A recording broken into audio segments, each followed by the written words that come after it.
ओम नमः शिवाय। हर हर महादेव। आप सभी की सारी मनोकामनाएं परिपूर्ण हो और आपकी सारी समस्या समाप्त हो, यही मैं हमेशा प्रार्थना करता हूं। देखिए, कल यानी कि 26 मई को जेठ मास कृष्ण पक्ष रविवार की तृतीय तिथि है और इस तिथि पर मूल नक्षत्र और साध्य योग का संयोग रहेगा। तो इस दिन इस विशेष उपाय को करने से मत चूकिएगा। बहुत ही चमत्कारी उपाय है। बस एक चमत्कारी मंत्र को बोलकर इस विशेष उपाय को करना, घर की बरकत होगी, धन की सारी समस्या समाप्त होगी। देखिए, आज का दिन बहुत ही महत्वपूर्ण है। इस चमत्कारी उपाय को करने से मत चूकना। वीडियो को पूरा जरूर देखिएगा। पूज्य गुरु जी कहते हैं, यदि आपके घर में कलेश है जिसके कारण से आपके घर में छोटी छोटी बातों पर लड़ाई झगड़े हो जाते हैं, या घर में नकारात्मक ऊर्जा है जिससे घर के सदस्यों में आपस में बनती ही नहीं है, निगेटिव एनर्जी को समाप्त कर घर में सुख शांति चाहते हैं, तो इस विशेष तिथि पर इस उपाय को कर लेना, घर की सारी समस्या समाप्त होगी। गुरु जी कहते हैं, यदि धन संपदा की प्राप्ति करना चाहते हैं, या गरीबी को दूर कर अमीर बनना चाहते हैं, या फिर अपने आर्थिक स्थिति को मजबूत करना चाहते हैं, तो आज के दिन इस विशेष उपाय को करने से मत चूकिएगा।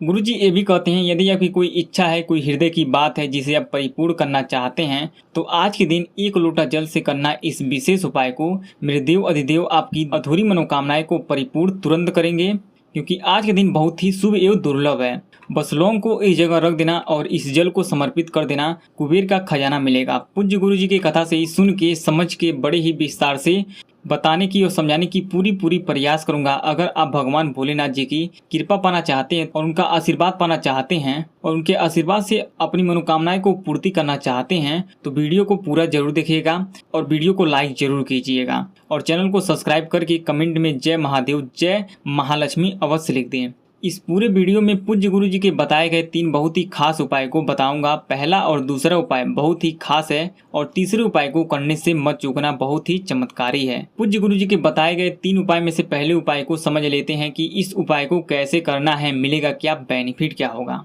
तो पूज्य गुरु जी ने इस उपाय को करने के लिए क्या क्या लेने के लिए बोले हैं, ध्यान से सुनिएगा और समझने की कोशिश कीजिएगा। सबसे पहला चीज आपको लेना है 7 लौंग।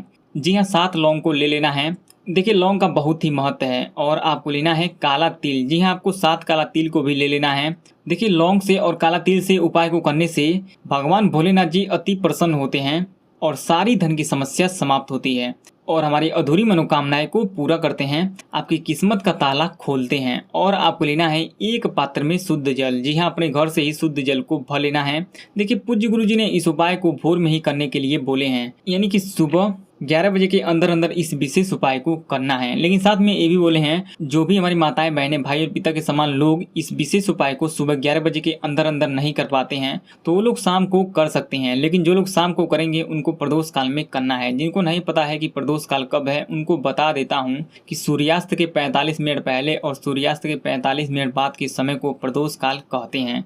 इसी समय भगवान भोलेनाथ जी भी शिवलिंग पर विराजमान होते हैं, जिससे आपकी सारी मनोकामनाएं को तुरंत ही पूरा करते हैं। तो आपको शाम को इसी 1.5 घंटे के बीच में आपको करना है। अब इस उपाय को कहाँ करना है, तो आपको चले जाना है भगवान शिव जी के मंदिर पर। आप सुबह चाहें तो सुबह चले जाएं, शाम को चाहें तो शाम को चले जाएं। अब आपको शिवलिंग के पास खड़े हो जाना है और उत्तर दिशा की ओर अपना मुख को कर लेना है। उसके बाद 2 लौंग को और इस 7 काला तिल में से 2 काला तिल को हाथ में लेना है। उसके बाद मुट्ठी बंद कर लेना है। अब इस शिवलिंग पर गणेश जी के स्थान पर छुआना है ओम गंग गणपते नमो नमः मंत्र को बोलकर। उसके बाद जलाधारी के पास छुआना है ओम नमः शिवाय पंचाक्षर मंत्र को बोलकर। उसके बाद इस लोटे के जल में डाल देना है और अपना नाम और गोत्र बोल देना है और अपनी मन की मनोकामना भी बोल देना है। अब इस 5 लौंग को और इस 5 काला तिल को क्या करना है वो भी बताऊंगा। उससे पहले इस लोटे के जल को भगवान शिव जी के शिवलिंग पर समर्पित करना है। भगवान शिव जी के शिवलिंग पर शिव जी के स्थान पर समर्पित करना है श्री शिवाय नमस्तुभ्यम ओम नमः शिवाय पंचाक्षर और छड़ाक्षर मंत्र को बोलकर और अपना नाम और गोत्र बोल देना है। उसके बाद जो भी मनोकामनाएं हैं जो काफी दिनों से अधूरी है, पूरी ही नहीं हो रही है, तो पूरा करने के लिए महादेव जी से विनती कर लेना है, प्रार्थना कर लेना है। अभी उपाय पूरा नहीं हुआ है। अब इस 5 लौंग को और इस 5 काला तिल को दाहिने हाथ में लेना है और मुट्ठी बंद करके इसे शिवलिंग पर शिव जी के स्थान पर छुआना है और अपना नाम और गोत्र बोलकर और मेरी सारी मनोकामना परिपूर्ण हो ऐसा बोलकर इस मुट्ठी को खोलना नहीं है और इसे लेकर चले जाना है अपने घर पर। और अपने घर पर जाने के बाद आपको क्या करना है, एक छोटा सा लाल वस्त्र को लेना है और इस लाल वस्त्र में इस काला तिल को और इस लौंग को रख के इसे बांध देना है और छोटा सा पोटली बना लेना है। कुछ इस प्रकार से स्क्रीन पर आप देख सकते हैं। अब आपको क्या करना है, इस पोटली को अपने घर में अपने बेड के नीचे या अपने तकिए के नीचे या फिर अपने घर के मंदिर में रख दें। इससे क्या होगा, घर के सारी देवी देवता प्रसन्न होंगे और भगवान शिव जी भी प्रसन्न होंगे, जिससे आपकी सारी मनोकामनाएं परिपूर्ण हो जाएगी। अब पूज्य गुरु जी के बताए गए दूसरे उपाय को समझ लेते हैं कि इस उपाय को कैसे करना है, मिलेगा क्या, बेनिफिट क्या होगा। देखिए, इस उपाय को करने के लिए सबसे पहला चीज आपको लेना है आटे का दिया। जी हाँ, घर से ही 2 आटे का दिया बना लेना है। देखिए, आटे का दिया सबसे सर्वश्रेष्ठ और पवित्र होता है। और आपको लेना है शुद्ध घी। जी हाँ, आपको 2 चम्मच घी को ले लेना है। उसके बाद इस घी को इस आटे के दिया में डाल देना है, कुछ इस प्रकार से दोनों दिया में डाल देना है। और आपको लेना है बाती। जी हाँ, आपको 2 बाती को ले लेना है। पहला गोल बाती को लेना है और दूसरा लंबी बाती को लेना है। 2 अलग अलग बाती को क्यों लेना है वो मैं आगे वीडियो में बताऊंगा, तो वीडियो को पूरा जरूर देखिएगा। और आपको लेना है हल्दी। जी हाँ, आपको थोड़ा सा हल्दी को ले लेना है। और आपको लेना है 3 चावल। जी हाँ, आपको 3 चावल को ले लेना है। अब इस दिए को कहाँ जलाना है समझने की कोशिश कीजिएगा। देखिए, इस दिए को अपने घर में ही जलाना है, एक तस्वीर के सामने। देखिए, एक ऐसा तस्वीर लेना है जिसमें माता लक्ष्मी जी और भगवान विष्णु जी एक साथ होते हैं और एक ही फोटो में होते हैं। ऐसा फोटो सभी के घर आसानी से मिल जाएगा। अगर नहीं है तो आप चौराहे पर से या बाजार से खरीद कर लाकर इस विशेष उपाय को कर सकते हैं। देखिए, घर में जहाँ पर आप दिए को जलाएंगे वहाँ पर साफ सफाई कर देना है। इस दीपक को अपने घर के मंदिर में भी जला सकते हैं, इसी फोटो के सामने। अब वहां पर जल का छिड़काव करके उस जगह को पवित्र कर देना है। और आपको क्या करना है, एक पीला वस्त्र लेना है, छोटा सा ही साफ सुथरा पीला वस्त्र को ले लेना है और उसे वहीं पर रख देना है, बिछा देना है। और उसी वस्त्र पर इस फोटो को रखना है कुछ इस प्रकार से। और उसके बाद एक दिया को भगवान विष्णु जी के सामने रखना है और एक दिया को माता लक्ष्मी जी के सामने रखना है, कुछ इस प्रकार से। स्क्रीन पर आप देख सकते हैं। उसके बाद गोल बाती को भगवान विष्णु जी के सामने वाले दिए में डालना है और लंबी बाती माता लक्ष्मी जी के सामने वाले दिए में डालना है। जी हाँ, लंबी बाती से लक्ष्मी जी के प्रति दीपक प्रज्वलित करना चाहिए, इससे बहुत ही फायदा होगा और माता लक्ष्मी जी खूब प्रसन्न होंगी। उसके बाद इस दोनों दिया को जला देना है। ओम नमो नारायणाय नमः मंत्र को बोलकर और अपना नाम और गोत्र बोल देना है। अब इस 3 चावल को अपने हाथ में लेना है और माता लक्ष्मी जी के सामने वाले दिए के ऊपर से 9 बार घुमाना है और 9 बार ओम महालक्ष्मी नमः, ओम महालक्ष्मी नमः मंत्र को बोल देना है। और धन की प्राप्ति हो, धन की सारी समस्या समाप्त हो, गरीबी दूर हो, ऐसा प्रार्थना कर लेना है और ऐसा बोलकर इस जलते हुए दीपक में डाल देना है। उसके बाद इस हल्दी को लेना है और इस हल्दी को लेने के बाद आपको भगवान विष्णु जी के सामने वाले दिए के ऊपर से 11 बार घुमाना है। देखिए, 11 नंबर भगवान विष्णु जी को बहुत ही प्रिय है, तो आपको 11 बार घुमाना है और 11 बार ओम नमो भगवते वासुदेवाय नमः मंत्र को बोलना है। जी हाँ, आपको 11 बार इस मंत्र का जाप करना है और धन की सारी समस्या समाप्त हो